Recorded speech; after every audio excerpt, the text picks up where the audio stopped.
I'm assuming you're Alfred. Master. Zach. You said you'd come. Now let's hope you're not too late.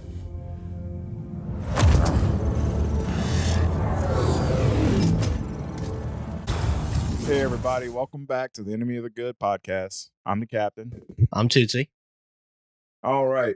So in case you've been living under a rock, the new Justice League Snyder cut has been released. And here we go. We're going to give you our take on it and why I feel like this is the enemy of the good. And I'm going to go ahead and call this episode InJustice because that's what we got.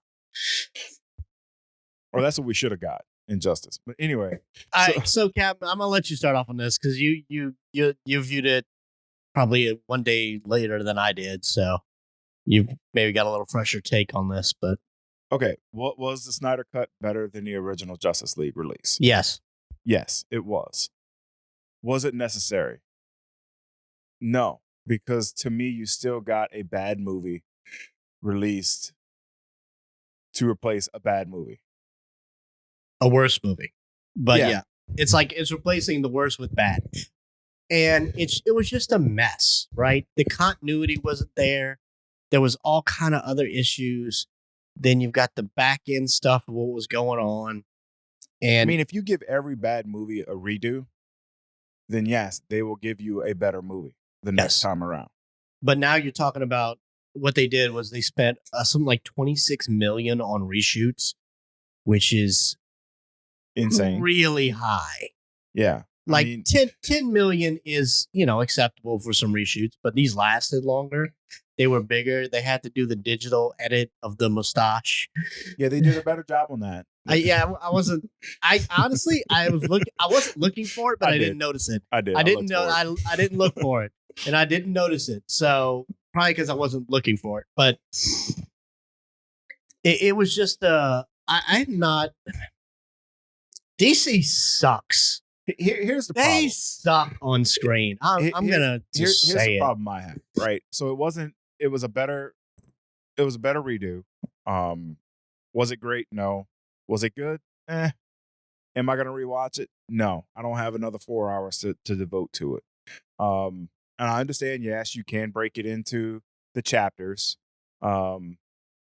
Which tells me this probably would have been a better TV show than a better movie. Absolutely. The way they broke it up was very comic, and it was like, I could end here, and this is next week's episode.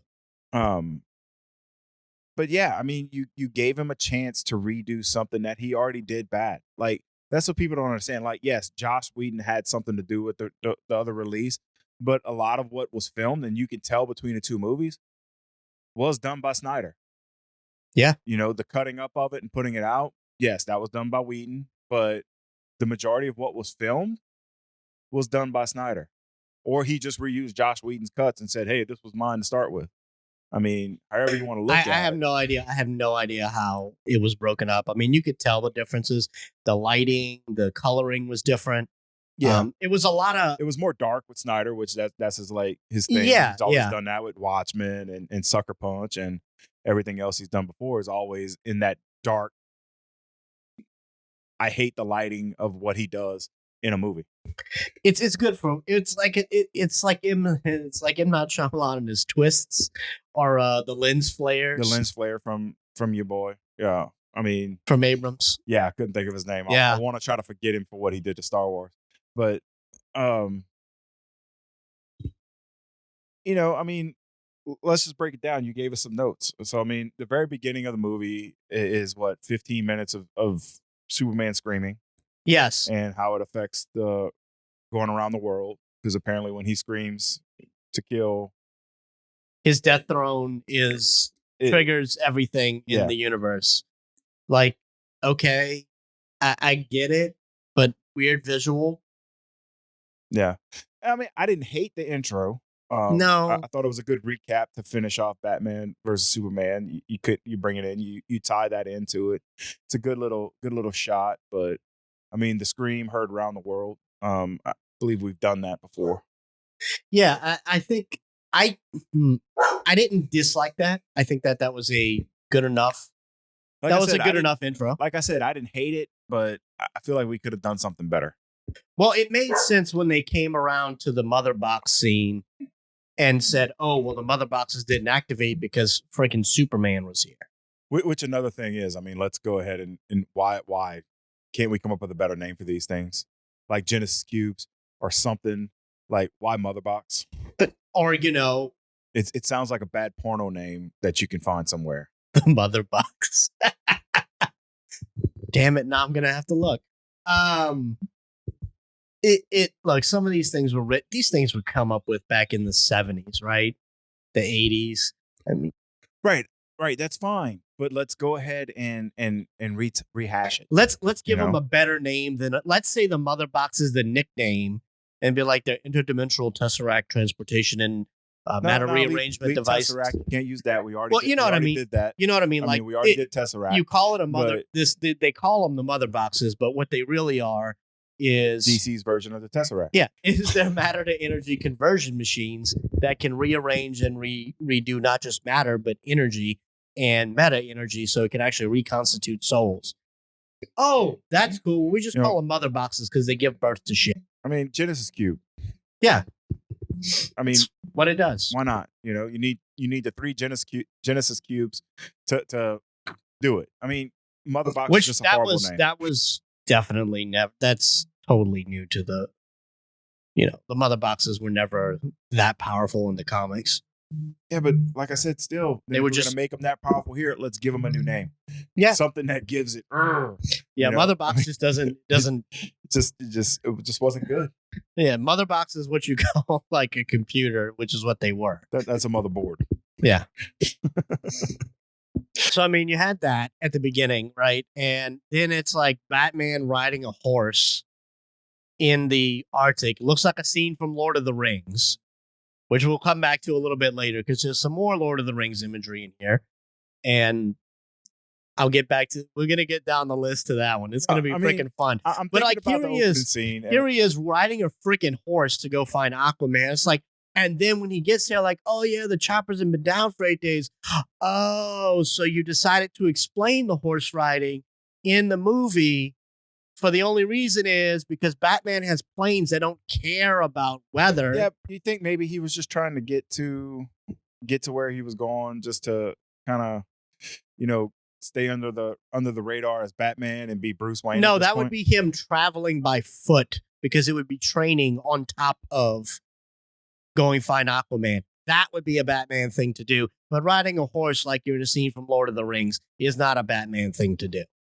I mean, let's not rag on Batman here too much because he was probably. That was like, yeah, you were making this point. He was probably the best thing in that movie. It's hard for people to admit, but Batfleck to me was a success. I liked Ben Affleck as Bruce Wayne and again as Batman, where you don't normally get that out of your Batman combos. You either like him as a Bruce Wayne or you like him as a Batman. You don't really get the dual threat, and I feel like as much as I may take heat for. I might take some heat for it. I think Batfleck did a great job. I think he did too. I don't think he was the right Batman not for Snyder for that movie. I would like to see him be the Batman instead of let's go on ahead and. No, I think he was. See, this is the thing. I think he was the right Batman for Snyder, but the rest of the Justice League was the wrong Justice League. He didn't fit with the Justice League. Okay, well, that's my only beef with his character. It's not his character in general. It's that his character didn't match that Justice League. And I think what we missed out with Batman and Superman and what we missed out with this movie was the Bruce Clark dynamic. Their relationship, they're both similar age. They're both whatever. But in this, Batman's like 10 years older than everybody else except Wonder Woman, who's like 5,000. But still looks great for her age. She looks fantastic for a 5,000-year-old woman. I love that joke. Wonder Woman. What do you think, man? You think she'd ever go for a younger guy? She's 5,000 years old, Barry. Every guy's a younger guy. I mean, look, I would like to have seen Ben Affleck continue the role of Batman. Is what I'm getting at. Warner went ahead. He's the perfect Dark Knight Returns Batman. Warner went ahead and they dropped him already. You know, they moved on to Robert Pattinson, so now we're gonna have. We have no idea what this is going to be. You know, it looks like a former member of NSYNC as Batman. I want a bad game. You know, I just don't.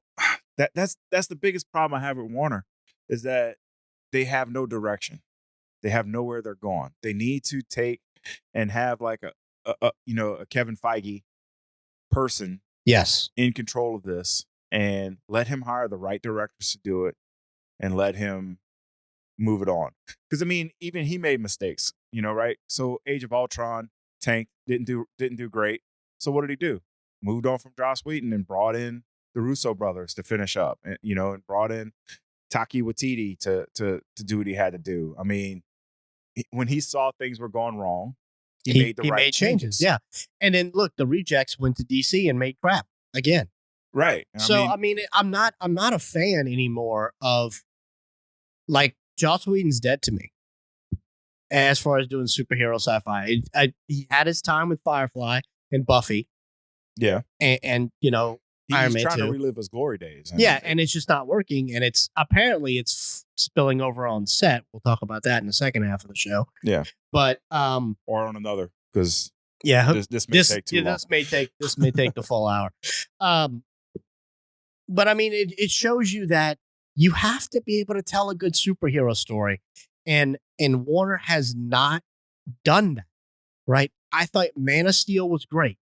I thought it was, yeah. I thought I really liked Man of Steel to me was one of the best Superman origin stories I've seen. Agreed. I can't disagree with that. On screen or on paper. Right? Yeah, I can't fight how good the balancing act and the way Jonathan kept him secret. Yeah. And I mean, that's my thing. So if Warner's going to do this, they're going to give us our own Batman movie by Zack Snyder, which was good. Probably one of his best movies that I've seen from him. I didn't like Sucker Punch. I couldn't get through Watchmen. You know, it was just difficult. Watchmen was good, but so probably his best comic book movie to me was probably Man of Steel. And then, but you don't give the origin of the other characters before you show them together.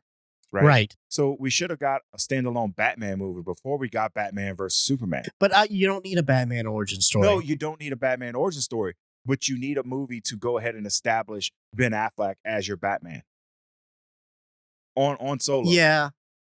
Not getting half Justice League together in one movie.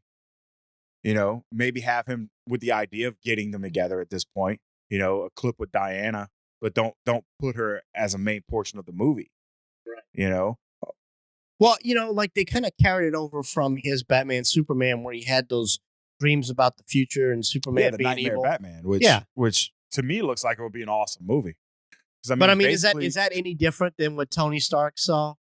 It's really not. It's a rehash of the same thing. Well, yeah, it's a rehash of what they did in Age of Ultron when they had the visions of what was going on and how it was going to be. But I mean, it turns out, like, if you watch all the way to the end, you find out that the Nightmare Batman's thing, you're thinking it's gonna be Darkseid doing his thing, and it turns out it's actually Superman and it's InJustice. It's the InJustice storyline, or it's Superman controlled by Darkseid. But I'm not sure which one it is. I think it was to me. It should be more of the. It could be. I think InJustice would be a lot better. The InJustice storyline because he was tricked into killing. But here's the thing with InJustice: went crazy again. They already did it in a video game, 2 video games, and they did it well.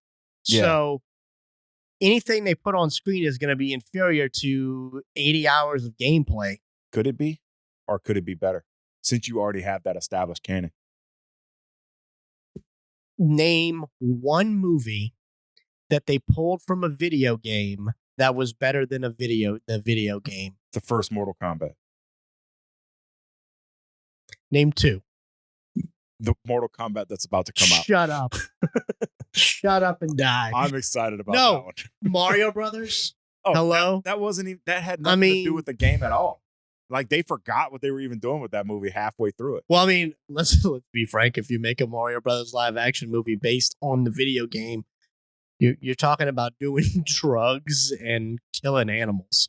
This is not necessarily. I mean, honestly, Peter should be all over that shit. But I mean, well, I would I love see the it. Dorkly bits on YouTube. Like they do the little, like Mario, whatever. And it's like Mario hopped up on mushrooms and killing turtles, and they're like got him arrested.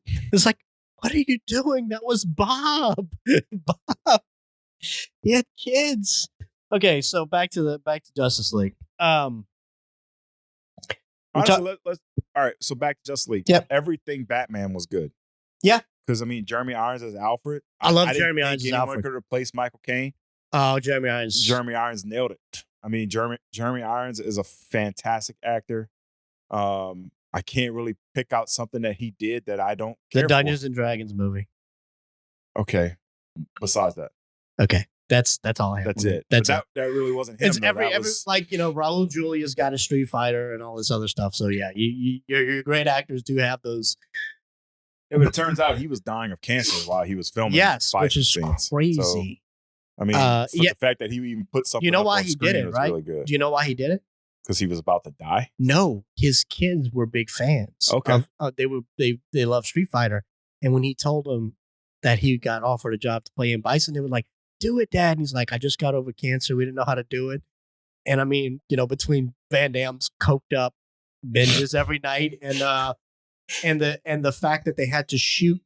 That they hold on. Let's just talk this real quick. But the fact that they got Van Damme to play the American hero in Guile, It's the best. And we didn't even get a sonic boom out of the whole thing. We got one flash kick. F you. I mean, you have a foreigner playing the ultimate. Yeah, American. you got a Belgium playing a blonde-haired, blue-eyed American Air Force colonel. It's just hilarious. That's a movie they could definitely take some redo, some rehashing. With the popularity of MMA today, there's no excuse not to have a Street Fighter series. There's no excuse. But all right, we digress. So yeah, I think the only thing about Batman, like I said, would be younger Bruce Wayne would have made more sense in that Justice League, because the Batman Superman dynamic I can see what works. you're saying. I can see because what you're they're saying, both. but I don't know, man. I liked everything. Batman. I like Ben Affleck as Batman. I think he did a great job, and I think if he would have directed this, we'd have got a better movie. But I mean, you go to the thing. They have this great dynamic with Batman, right? I mean, with Jeremy Irons, you go and you get Jeremy Irons to play Alfred. You get J.K. Simmons to play Commissioner Gordon. Both phenomenal actors. Both did great jobs with their role. But for what? Yeah. For 5 minutes of screen time? It's like Joaquin Phoenix's Joker. It's a one-off. You wasted the star power. You wasted. You got it, and you have something that can work, and you've already. But you're never going to build on it. Yeah, it's done. And actors are going to see that, and they're not going to want to get attached to these projects. Not Warner projects anyway. I mean, no, you have major actors signing on for anything Marvel because they know they're going to get 3-4 movies out of the deal. Yeah, and why not? You're still putting out phenomenal pieces. Right, If and Marvel you can't even get Will Smith back for another Suicide Squad. They said that was scheduling conflicts. Right. Okay. No, he just didn't want any part of it. And Will Smith's one of the best actors of our generation. Come on, man. Come on. Jamie Foxx and Will Smith. Come on, man. Jamie Foxx and Will Smith have both turned, considering when they started, Jamie Foxx show and Fresh Prince. I mean, they've turned into phenomenal actors who won Oscars. So I mean, look, I'll give them credit. They're good. They're great. I mean, I enjoy what they do, but yeah, I mean, I just, I'm pointing that out because Suicide Squad to me was probably the biggest turd put up on screen. Oh, it was terrible. I mean, I watched it just to watch. I will say this, back to Snyder Cut. I'm glad we didn't have to go to the theater to watch this. Because I wouldn't have made it. They would have had to give a 20-minute break for us to go to the bathroom and go get some more drink. Absolutely. It had to be intermissions. All right, let's get back to bashing this craptastic movie. Okay, so we love Jeremy Irons as Alfred. I think, like we said, centering the loss on Superman as the catalyst and the recruitment. That's a good plot hook to get us into the movie.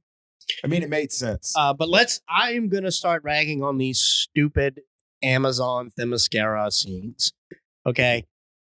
You have one of the most dangerous objects in the universe, and you keep it in an open top dome right by the edge of the sea so somebody could just grab it, jump off, and get in the submarine.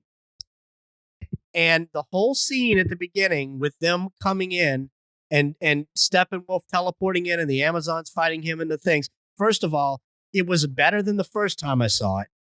But at the end of the day, canon-wise, Amazon equals Parademon. They're about the same, right? Should be, yeah. Yeah, they're about the same.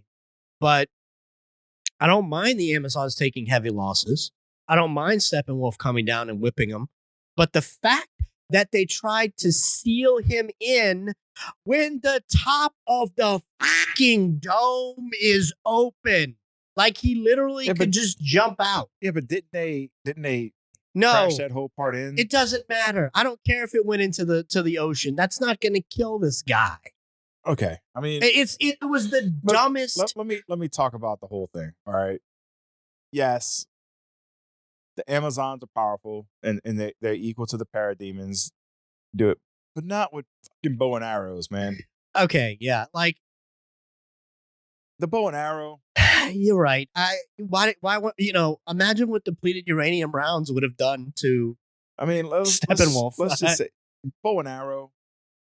I mean, you got Steppenwolf with this whole new CGI spiky armor. Well, it's not like they're cut off from the world either, right? They know Diana's out there. They know that there were these wars with guns and shit and bombs, and they're still toting bow and arrows. I get that you're trying to live in the past and all that. Five dudes with some machine guns could take them all out. Yeah, it doesn't matter how well you train. I don't care that you watch Diana do this slow motion. Not thing all to block of it with the braces. not all of the Amazon can do it. In fact, she's the only one that's that strong and that fast because, well, she's part. Right, but I mean, bow and arrows. And I think, and I wrote this down because I'm like, if I was these Amazons and I was keeping one of the most dangerous objects, I would put it somewhere where I know nobody could get it. And if I needed to seal it away, like it's going into a river of lava, like good luck finding it, dude. A nuclear reactor. Or you have those now. Something, you know? In fact, Steppenwolf he hides in one. Yes, he does. Chernobyl. So Steppenwolf's new look. So the whole thing with like the way the Amazons hid the thing, it was just silly. It's silly. Steppenwolf's new look to me was horrible. Yeah. By the way, Tom Cruise's character in Mission Impossible could have easily stolen that mother box.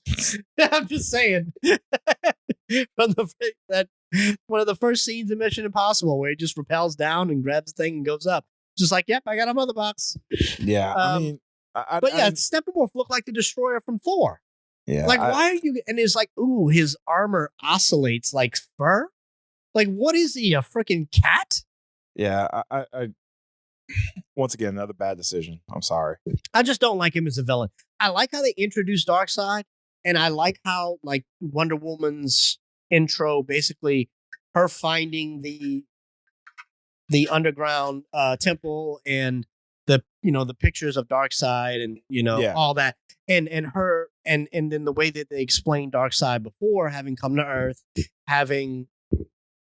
Well, I mean, they talk about it like, well, I'm here. Well, okay, I love Gal Gadot, but her narrating things is not going to work for me. No, if you're going to narrate something, I don't care who you are, you get James Earl Jones or Morgan Freeman. Yeah, that's it. If you need a narrator, or Jeremy Irons. You get one of those two. You let Jeremy Irons. Jeremy Irons could be a fantastic narrator also. Like you've already got him on his freaking set. But I mean, I love Gal Gadot, but her narrating things sounds like a mom reading a bedtime story. One of those three guys. And if you need to throw in some motherfuckers, you get Samuel L. Jackson for it. I mean, if you go for the calm, the cool, collected, you get Jeremy Irons, Morgan Freeman, if you want the motherfuckers, you get Samuel L. I mean, that's who you get to narrate your stuff. But I mean, it was good to have that. So getting back, I think there was a lot of deaths in the Amazon scenes too. That they weren't deaths for the sake of we're getting our ass kicked and people are dying.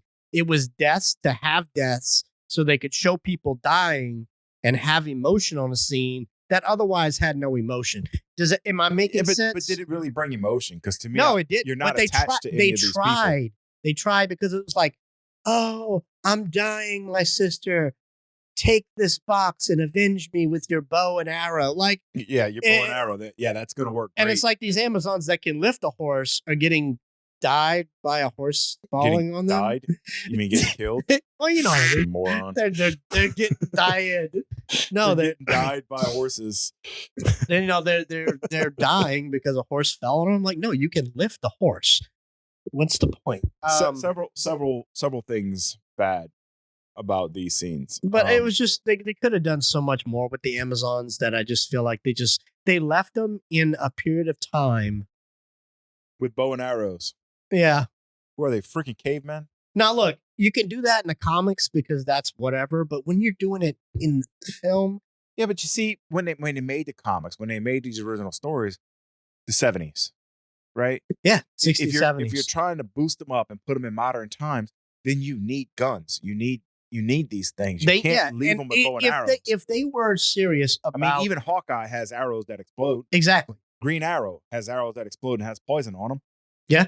I mean, they're still using a bow and arrow, but they have other weapons that go along with it. Yeah, it's like composite bows and, like super arrows. At least soup up the arrows, Or, not use a regular. If they were serious about defending, they would have adapted to all the changes in the world and made sure that they, think about Wakanda.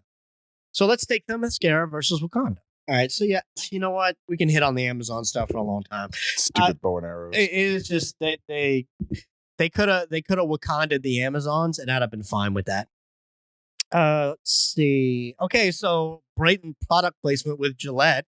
The Batman shaving was great. Gillette, the best a bat can get. So that was the thing I noticed when they shifted Batman. Well, yeah, I mean, he has to shave because he can't leave a goatee on his. I am glad that they brought in Darkseid and explained Darkseid. I think that was a big boost to the film, and it added some weight and something else to build on. But again, they're not going to move forward with it. But there's another thing though. You show a lantern at the beginning. Oh, of this, yeah, the Green Lantern. So now all of a sudden, Earth is not protected by a lantern because you killed that one. Yeah. So another one doesn't come back and protect Earth, but that's what the lanterns do, right? Right. Well, they're not. Right, but if they already have the sector that Earth is in protected by a lantern, that lantern passes. Where was Sinestro? To someone else. Where was Sinestro? Where was Hal Jordan? Where was John Stewart? It's supposed to move on to another lantern. We didn't get that. Nope. And if you could have easily brought in another black actor with John Stewart. And he's one of my favorite lanterns. Yeah, or even use some throwaway footage from the crappy Green Lantern movie that we had before, and you have another Green Lantern. No. I mean, the point I'm saying is that if you see that Earth was protected by a lantern at one point, then we should have that same protection going on in this movie. It makes no sense for him not to be there. And now I did enjoy the Darkseid invasion, and then the fact that you had basically Zeus, Artemis, and Ares.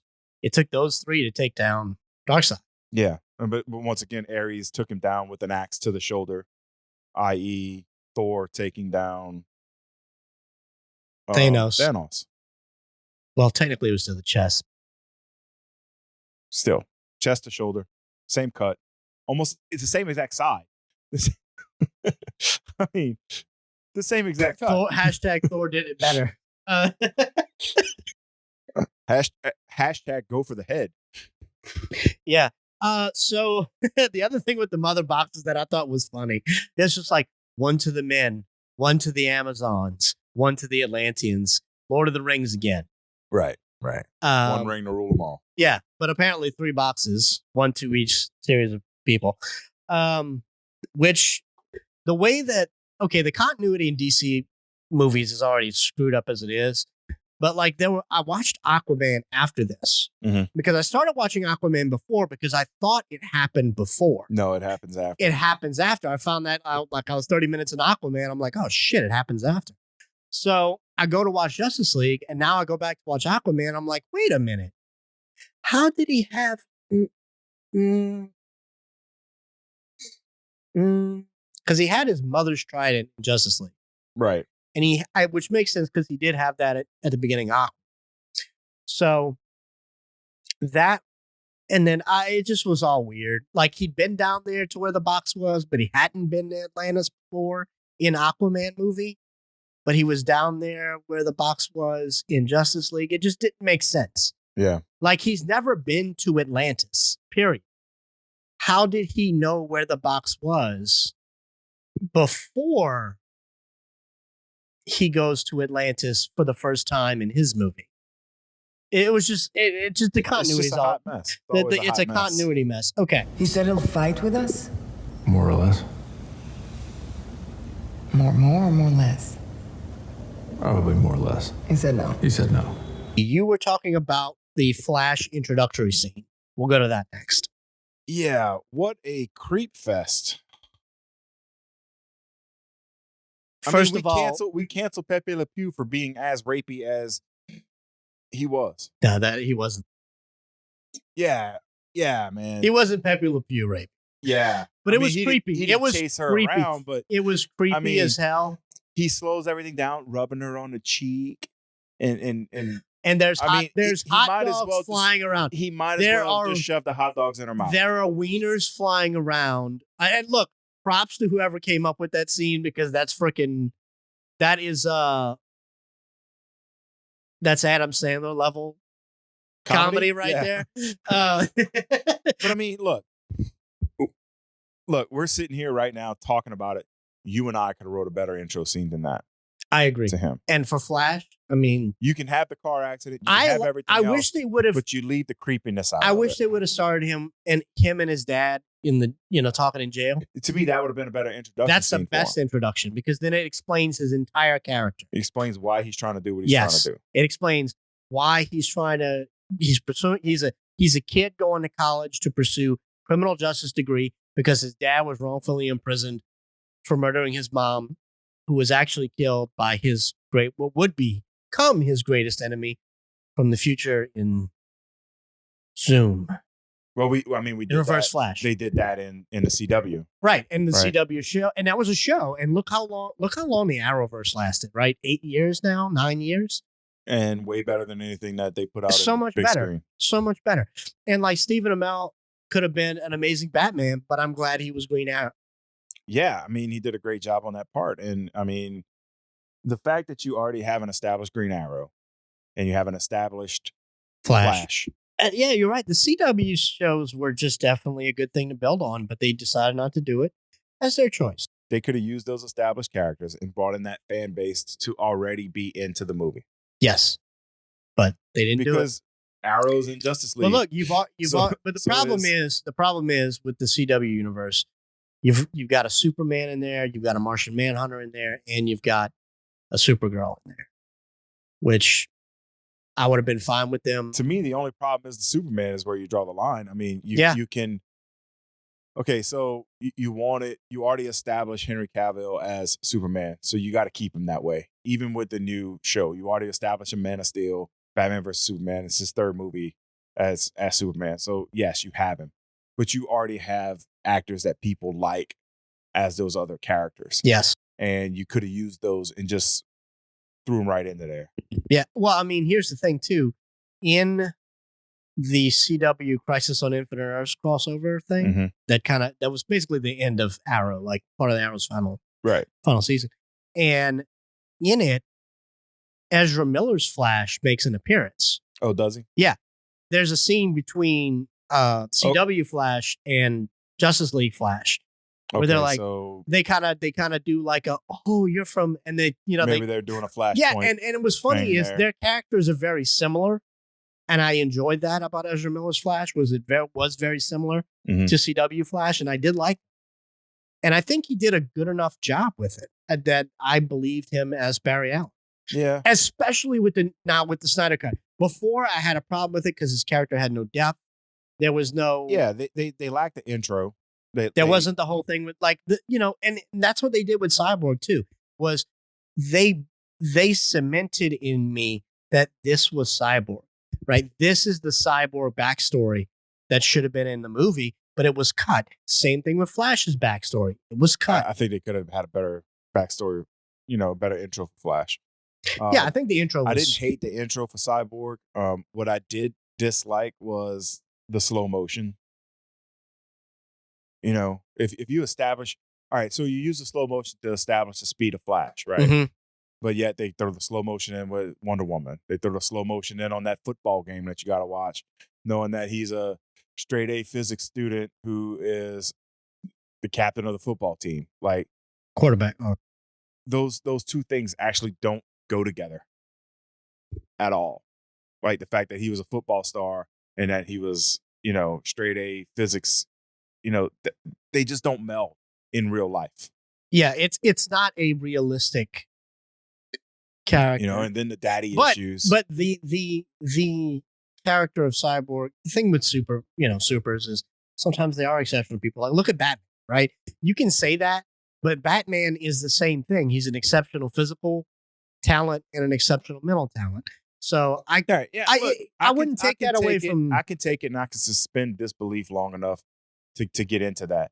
But it's the slow motion of him playing the football game. Yeah, the slow motion was overused. Him doing the thing, running for the touchdown, and then scoring a touchdown and looking up to find that daddy's not there. And you establish the daddy issues right off the bat. I like that. Because if you know anything about the character Cyborg, that was his dad. His dad was a workaholic who put family second. Yeah, and I think that to me established it made what happened later in the movie. I guess what I'm saying is you could have taken that and you could have took out all the slow motion part and you could have established the character with the car ride home. Have him score the touchdown, take out the slow motion of him looking up for dad, and you can establish the fact that dad wasn't there in the car ride home from the game when he's talking to mom right before they get into the car accident. I still think the looking up and not seeing the dad after you score the touchdown that exemplifies the problems with their relationship. To me, I like that, but we don't have to agree all the time. I like how they explain Cyborg's powers a lot better, and they showed him basically just being like the ultimate computer, the ultimate hacker. Like nothing can stop him, which actually is a very high power level. It's like Charles Xavier, but for machines, which I enjoy. I think that was good. It just sucks that he's never going to be back again as Cyborg. We're not going to have Ray Fisher anymore. Yeah. We're not going to have any of these people anymore. I mean, it's just a hot mess over there. I think Ezra Miller's supposed to... Wasn't there a Flash movie there that was supposed to come out? I don't know if it's... I honestly don't know. And I'm going to be frank, I don't care. Yeah, I mean... this Snyder cut... Here's the thing. I didn't fall in love with any of the characters enough to be that hurt that we're not getting anything except for the Batman movie. Yes. So they brought in Darkseid. He had his anti-life equation. I think the anti-life equation is kind of another thing that's a little antiquated as far as like a plot hook. Yeah, I'm not really familiar enough with that. Like here's the thing. All these I want to rule the universe and simplify it guys. Like why? Why would you? Do you know how much of a pain in the ass managing, I don't know, like 50, 60, 80, 100,000 worlds would be? Can you imagine the bureaucratic and logistical nightmare? Well, I mean, let's go back. That Steppenwolf still owes him 50,000 more planets. Dude, we're gonna get to that, and I can't even. Oh, the great one, 50,000 more worlds. He will hear your plea when you pay your debt.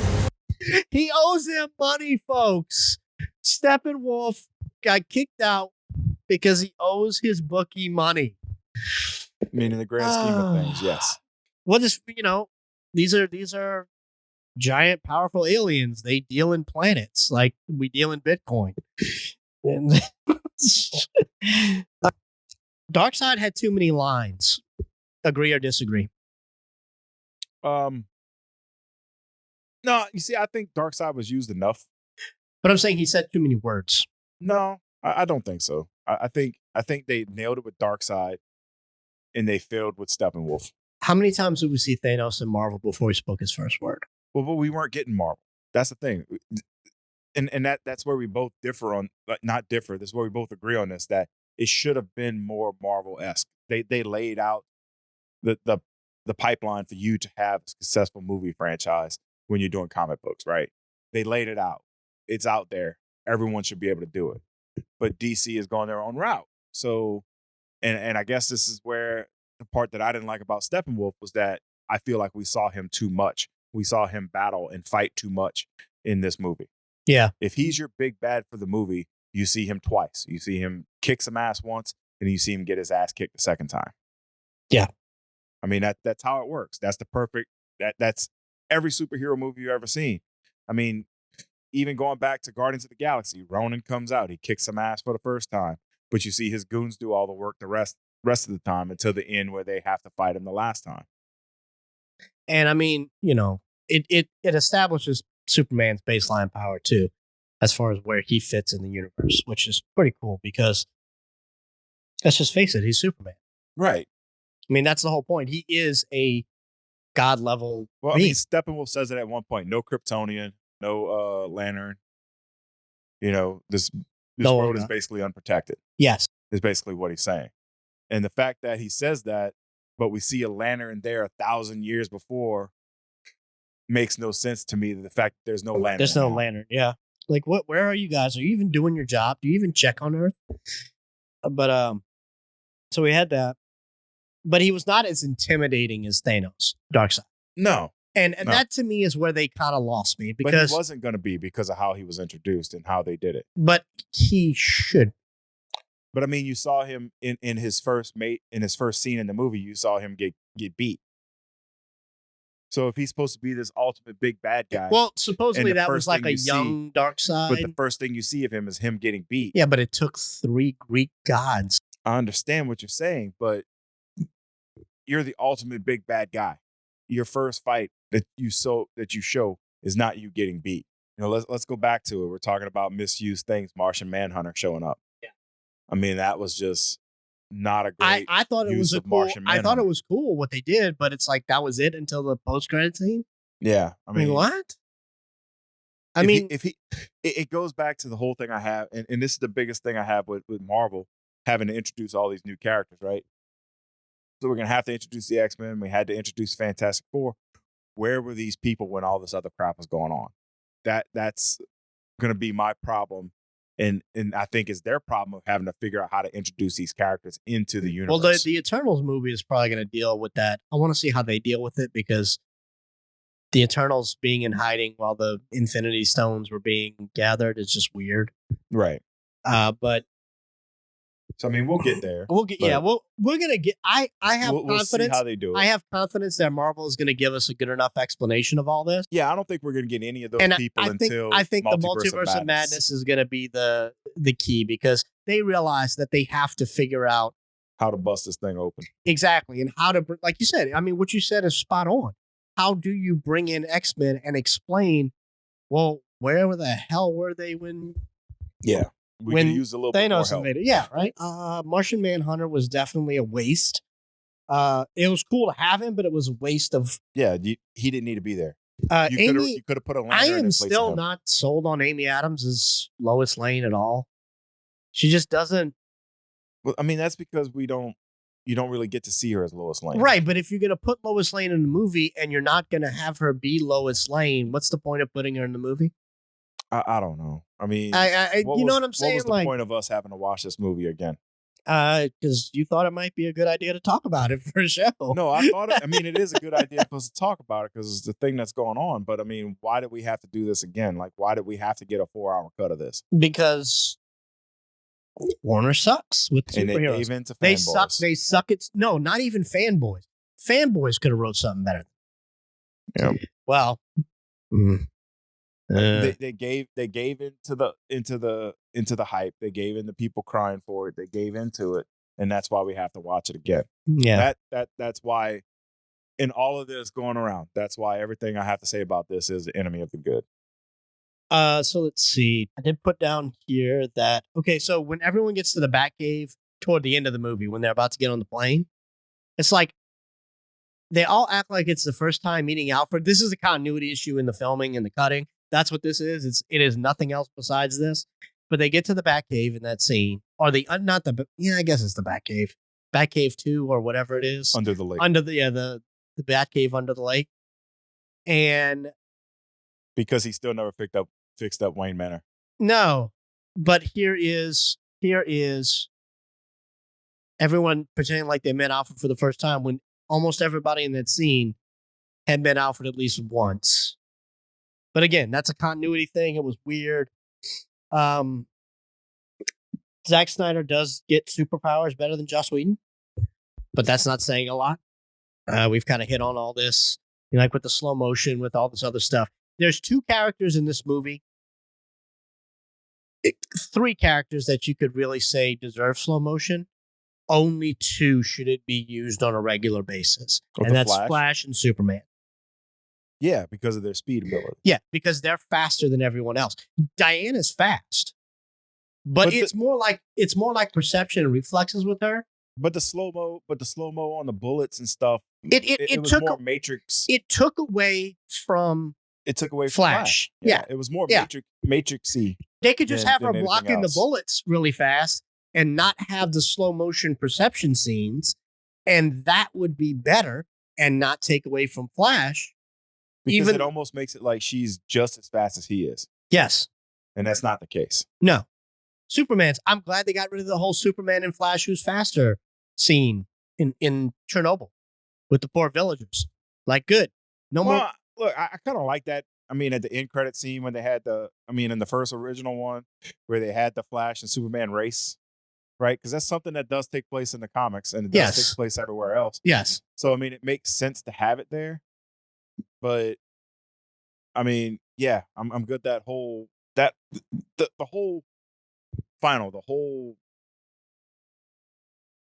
build up to everything, the end, right? With the big fight scene. I can't think of the right word to use right now.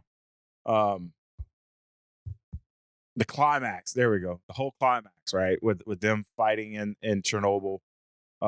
Is basically what it was. The DC universe equivalent of it.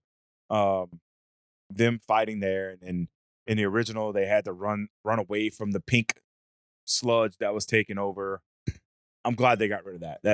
That was trash. Like building the That was whole extra dimensional fortress. Yeah, getting rid of that whole thing at the end from the first. That whole I think that last redo on that last fight scene. The last fight scene was the best part of that whole movie. Yeah. Barry using his time travel powers at the end was the perfect use of the Flash. I liked it at the end. Yes. I didn't like it. You didn't like it in the middle. But it was a little bit of time there. Yeah, but if you save it to the end, it means so much more. Right. Yeah. If you don't use it, and you see, like, having it is one thing, but using it more than once in a matter of 2 days is where I have the problem. So that's the thing. Like, when he's doing it at the beginning, I can also do this, but I don't want to do it because of these effects and all of what can take place. And then, like, 2 seconds later, he uses it. I mean, it was just, to me, that was bad writing at that point in time. You don't use it when you're bringing Superman back to life, but you do use it at the end when you have to change the outcome of what just took place. Just gotta go faster than the speed of light, far beyond the speed of light. You gotta break the rule, Barry, and you gotta do it now. And then this goes to the characters of Flash and Cyborg. Like, if I'm Ray Fisher and I had that much cut from my role, knowing that I was playing a character that needed to be introduced, not only in the movie, but to the fandom as a whole, I'd be pissed too. Okay, so I get that Joss Whedon is taking a lot of heat for this, right? But was that him or was that Warner? It doesn't matter.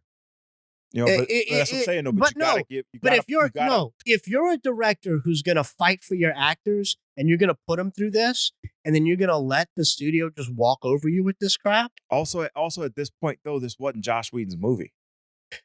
That's true, but 90% of this was filmed already. He made the decisions. All right, so I get what you're saying, I understand he has every right to be angry because he was definitely mistreated in the first version of this movie. Right. But his beef goes deeper than that. And that's fine. Okay.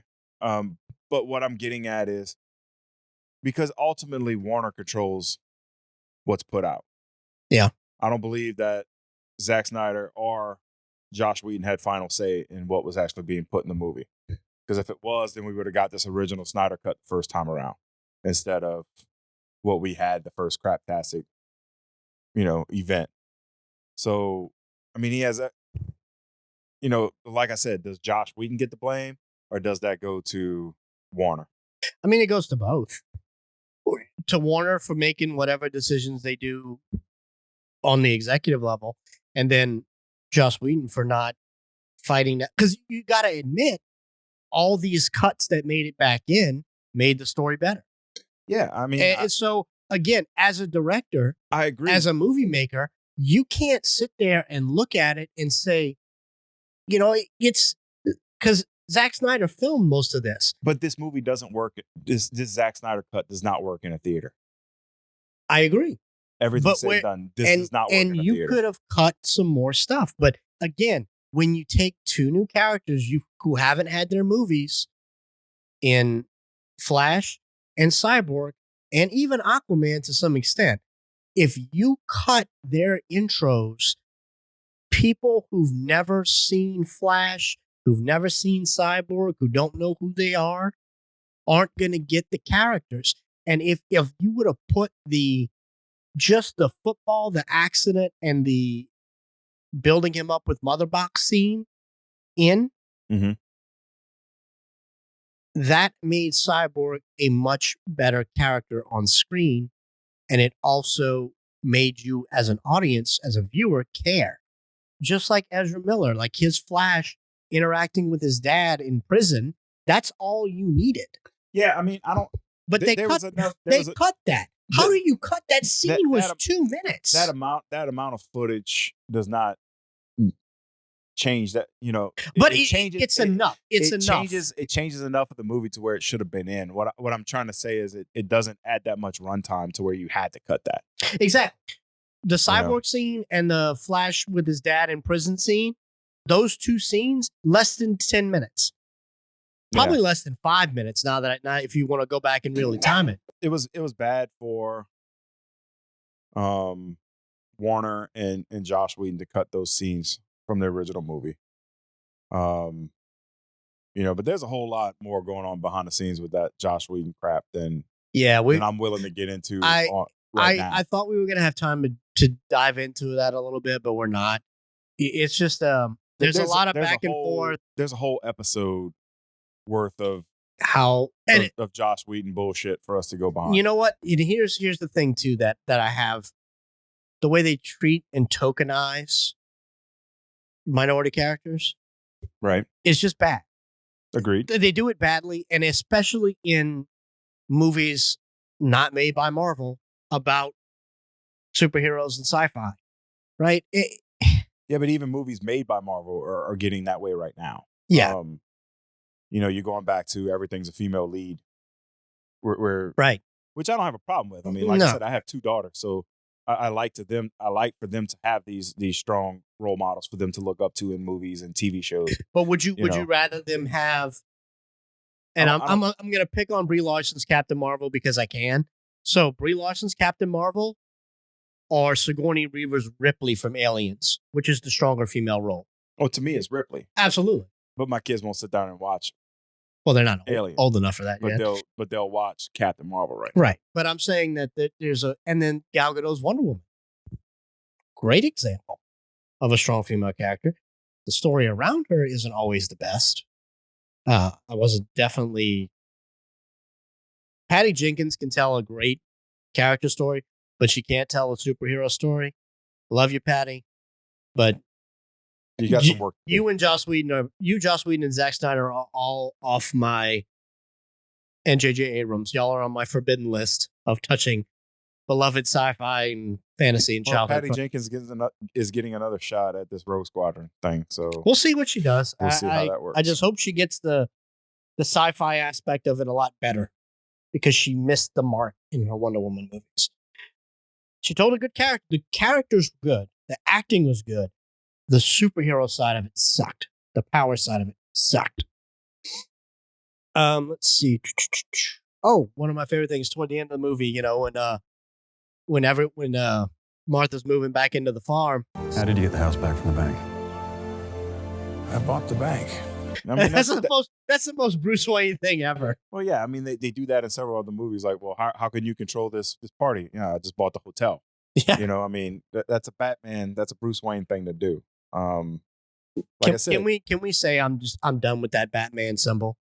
That extra wide, like the fat Batman. yeah, the fat man. the fat man symbol. It's just not. It's not doing it for me anymore.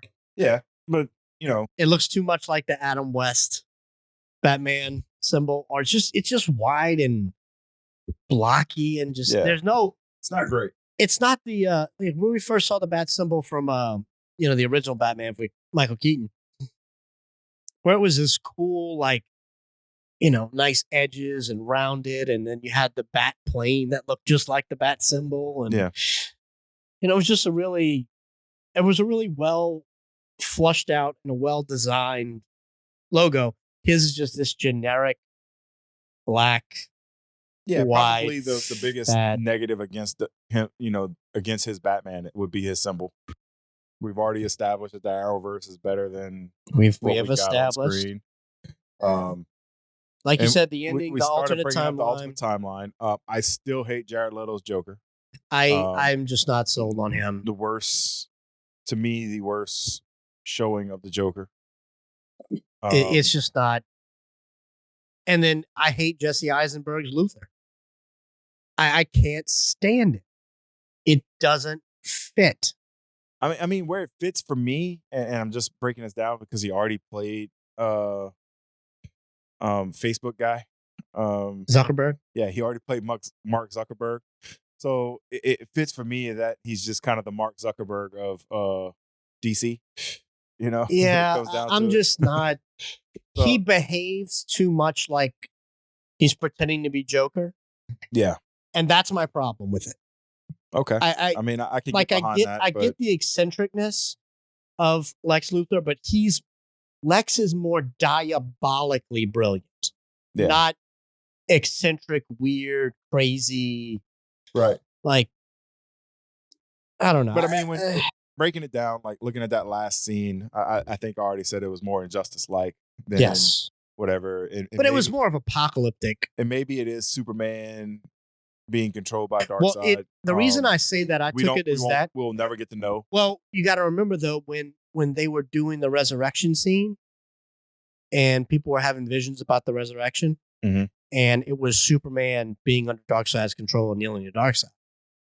Okay. Yeah. Yeah, correct. because like he came back without a soul or whatever. And see, that's another thing. Like Lois is the central part to that. And I just Amy Adams was just this.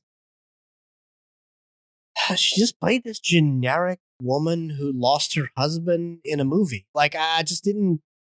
Yeah. I haven't felt Lois Lane from her since Man of Steel at the very beginning when she was doing the reporting in Afghanistan or wherever. That was the beginning of Batman vs Superman. Was it? Yeah. Oh, well, yeah. Wherever. Just shows you how much I've been paying attention to the movie. Like these movies just really haven't made that big of an impression on me. So it's just there's a weird fit and not fit. Like there's the Marvel cast works together and they gel. Right. Like the actors and the characters. Now I do have to say, like, I don't like Jared Leto's Joker, but I like the exchange between his Joker and Batman. Yes. I thought it was a good exchange. I just don't like his Joker at all. Like, I liked his Joker in this movie better than way his better than the Suicide Squad. Joker. But I mean, once again, I could paint some green hair on my dog right here, and she could put on a better Joker than Jared Leto did in Suicide Squad.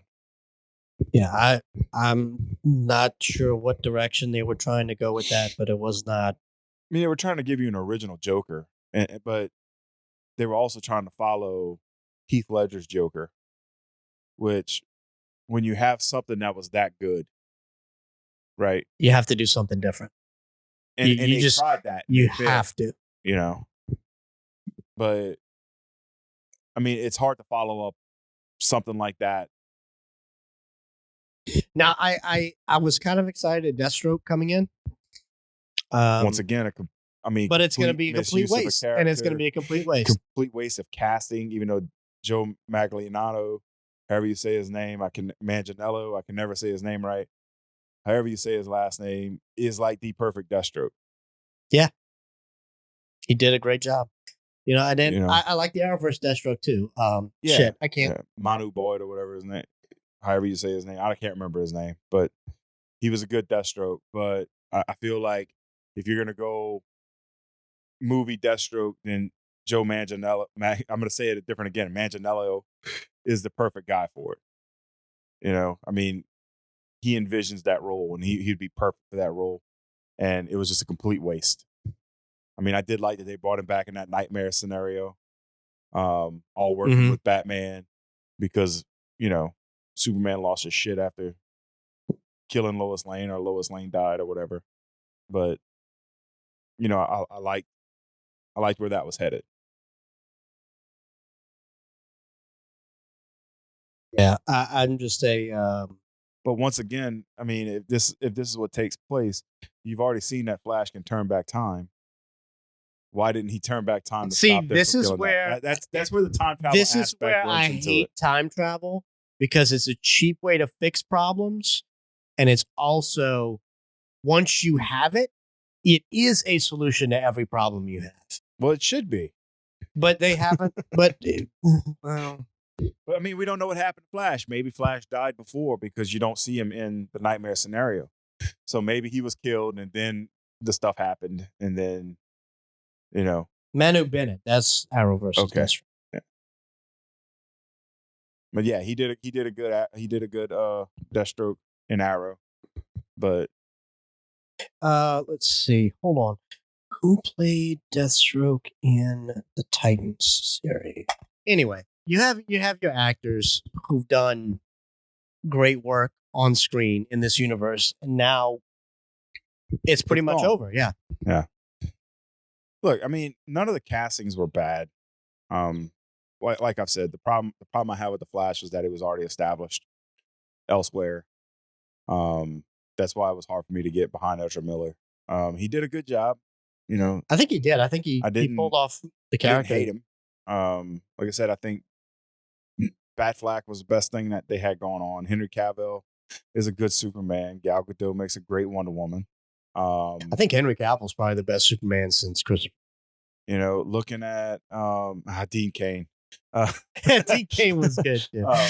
But I mean, looking at Dean Cain was an amazing Clark Kent because of the way that show unfolded. Yeah. But I mean, looking at everything they had going on, they did a good job of casting. They just did a bad job of storytelling all the way around. Ray Fisher, Cyborg, perfect. You know, it's good. But we did a bad job of storytelling. We did a better job this time around than the first time around.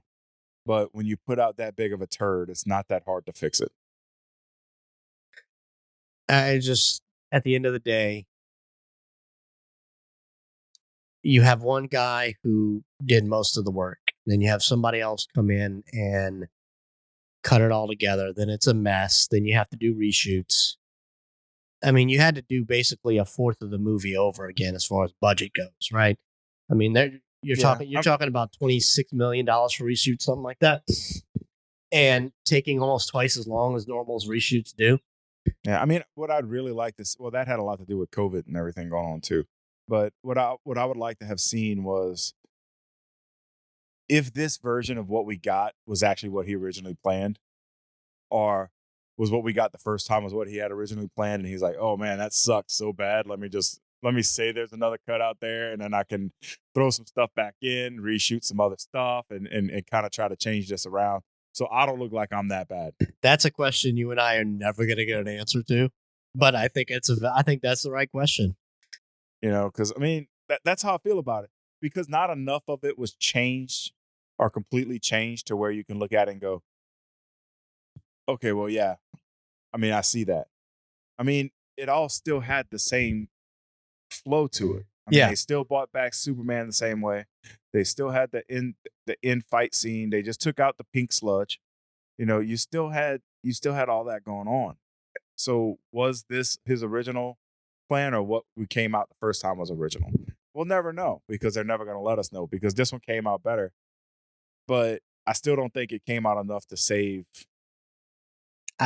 this universe. I don't and think have it so. Continue. I don't think so either. They had this Wonder Woman 1984 were really the chances they had to kind of salvage and pull it out. Yeah, But I just don't and see then it Wonder being Woman enough. 1984 didn't make sense with the original. All right, but now it's my truth. Um, I mean, I just don't know if it's enough to keep it going.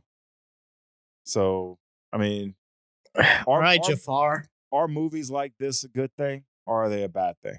I think done right, they're a good thing. But when you have, Yeah, but if they're done right, then we don't need this. You understand what I'm saying?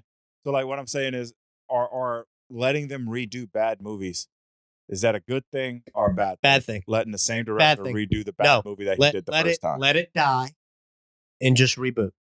I mean, that's what DC needs to do right now, but they need to reboot to something they're going to stick with, because that's always been their biggest problem right now. Right now, what you could actually do, because of the weird way they did everything, is you could separate the Justice League movies from all the other movies and put in some new Justice League movies, and it wouldn't matter in the continuity of the movies.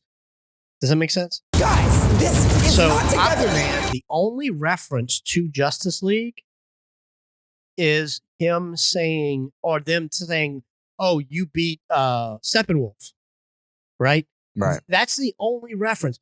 In none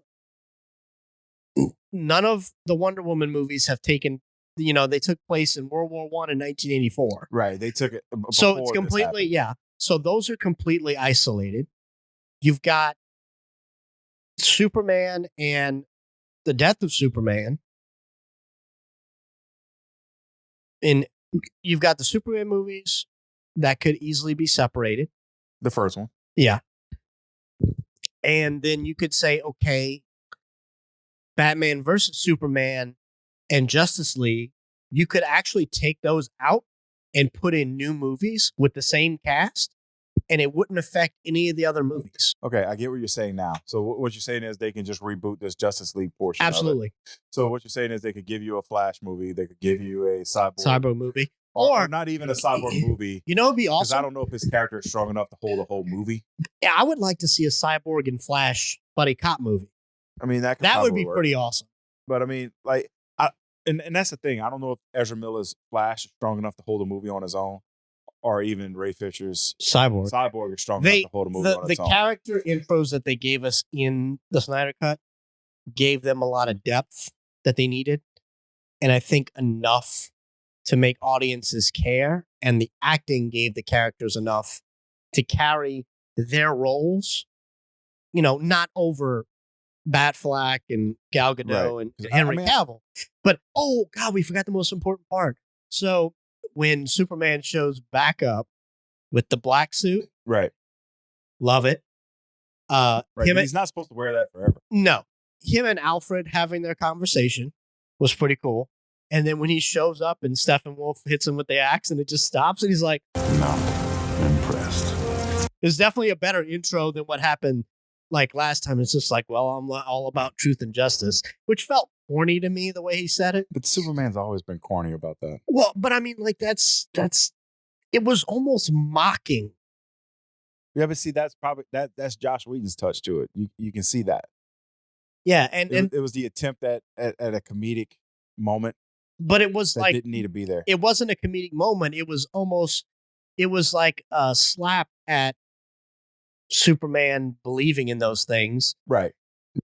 but tried to pass off as a comedic moment so they can, we were just trying to make a joke, when it's real like, oh, I hate that part about the character. Oh, I'll just write it as a joke and take a slap at it. And I mean, Like that's what I got from that. But in this version, the whole not impressed was just perfect. right. And I was just like, this is yes. And Henry Cavill is a huge nerd. He's a huge gamer. I didn't know this about him Yeah, until I mean, recently. Witcher, Yeah, all and I that mean, stuff. he wanted to play Geralt. Like Yeah. he was just like, yeah, I want to do this. I mean, look, like we've said several times throughout this thing, was it better than the first? Yes. No one can disagree with that. It's not good enough to save the series. No, and I think, The and problem what I have hope with they it- do is get somebody else. No one who's touched these movies so far. Yeah. The problem I have with it though is like I said before, does this mean that we can try to reboot other bad movies now? Like the last Fantastic Four movie, is that guy could be like, well, my cut was way better than what was out. No, So I need to have my this cut rebooting- of Fantastic Four. This rebooting, second cuts, enemy of the good. Yeah, that's what I'm saying. Enemy of It's the good. bad. Yeah. It's not good. It's you don't get a do-over in life. I mean, like honestly, you don't. And if you do get a second chance, it's usually I mean, think about what you do for a living. When was the last time you got a do-over on making a deal or writing a proposal? I don't. If I miss out on a deal, it's done. Yeah, You know, exactly.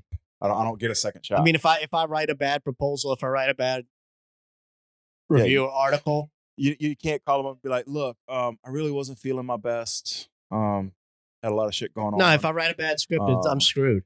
You know, can I get another shot at it? They're gonna look at you and laugh and say no. So it's gone.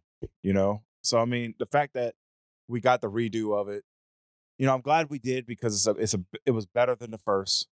But I actually enjoyed watching this movie. It wasn't enough where I'm going to watch it again, but I watched it and I'm like, okay, this is actually a better movie than the first one, and I was interested if I ever get enough. the bug up my ass to watch Justice League again for whatever stupid reason because I feel like punishing myself, I'm gonna watch the 4-hour cut before I watch the. I mean, I would the put this. I would 2017 put cut. this on the TV while I'm organizing. I don't know, baseball cards or something. Don't say baseball cards. You don't have baseball cards. You're right. Magic the Gathering cards. Well, if I'm sorting my lands, if I'm sorting my magic cards and building decks, I'll put this on in the background. You know, it's not it's good enough to have, but not pay attention to. Yeah. It's like an episode of The Big Bang Theory. It's good enough to have, but you don't really need to pay attention to it. There you go. So with that, I think this is a good place to wrap it up. That's right. Follow us on Facebook, Enemy of the Good. Trying to be a lot better at putting things out there, even though I'm failing miserably. Look us up on YouTube. We're trying to get out there, even though we're failing miserably. Just look us up on all social media platforms, Enemy of the Good. We're trying to be follow more the podcast on the Apple, the Google, as much as we hate them. Podbean app. hate them too. Yeah. We are on Amazon Music. Love Amazon. Hate Amazon Music.